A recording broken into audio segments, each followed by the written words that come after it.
رمضان اب جانے کو ہے نا، رمضان جانے کو ہے، ایک بے چینی سی ہونی چاہیے، یا اللہ میں وہیں کے وہیں کھڑا ہوں، میں ابھی تک سدھر نہیں سکا، میری پوری داڑھی نہیں آئی، میرے سر پر امامہ نہیں آیا، میرے سر پر زلفیں نہیں آئی، میرا لباس نہیں بدلا، میں نماز کا عادی نہیں بنا، میں گانے باجے چھوڑنے، یعنی جو عادتیں گناہ بری جس کے اندر ہیں، گانے باجوں کی عادت تھی تو ہے، نماز قضا کرنے کی عادت تھی تو ہے، فلمیں ڈرامے گانے باجوں کی عادت تھی تو ہے، گالیاں والیاں دینے کی عادت تھی تو ہے، داڑھی منڈانے کی عادت تھی تو ہے، ماں باپ کو ستانے کی عادت جو تھی وہ ہے، دل آزاریاں کرنے کی عادت جو تھی وہ ہے، تو مجھے فرق کیا پڑا ہے؟ میں سدھرا کا ہوں،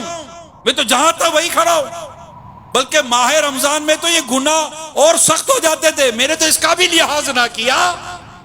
دن دہاڑے روزے میں اور راتوں کو گناہ کرتا رہا، کھیل کود تماشے کرکٹ فٹ بال پتہ نہیں کیا کیا تماشے کر کر رمضان کی راتوں کی برکتوں کو میں ضائع کرتا رہا، کھانے پینے سے مطلب رکھا، وہ بدقسمت جو رمضان کے جان بوجھ کے روزے قضا کرتا رہا، وہ کیا اپنے رب سے عرض نہیں کرے گا مولا بدلنے والے بدلے، بے نمازی نمازی بنے، داڑھی منڈے داڑھی والے بنے، سنتوں کو چھوڑنے والے سنتوں پر عمل کرنے والے بنے، جو روتے نہیں تھے تیری یاد میں رونے والے بنے، مولا میں نہ بدل سکا، اگر میں ایسا کہ ایسا ہی رہا تو مولا میرا بنے گا کیا؟ کہ دعائے جبریل کہ جو رمضان پائے اور اپنی مغفرت نہ کرائے اس کی ناک خاک آلود ہو،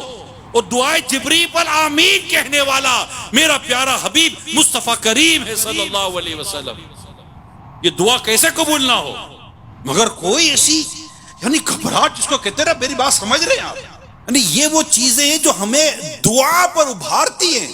اور ان گھڑیوں کے لیے ہمیں اور پریپیئر کرتی ہیں کہ یہ گھڑیاں مزید ہیں۔ لا تقنطوا من رحمت اللہ، اپنی رب کی رحمت سے مایوس نہ ہو، جو مین پوائنٹ ہے نا سچی توبہ کرنی، سچی توبہ، یا اللہ معاف کر، کان پکڑ کر اپنے رب سے معافی مانگے اور اس رب کریم کی بارگاہ میں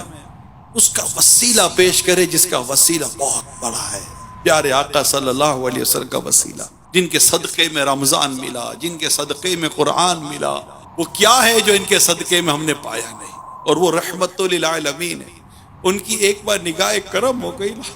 تو انشاءاللہ ہمارا بیڑا پار ہو جائے گا، ہمارا بیڑا پار ہو جائے گا کہ بس آقا ہم پر نگاہ کرم کر دیں اور ہماری سفارش اپنے رب کے حضور عرض کر دے کہ یا اللہ میری امت پر کرم کر دے، ہم پر کرم ہو جائے گا۔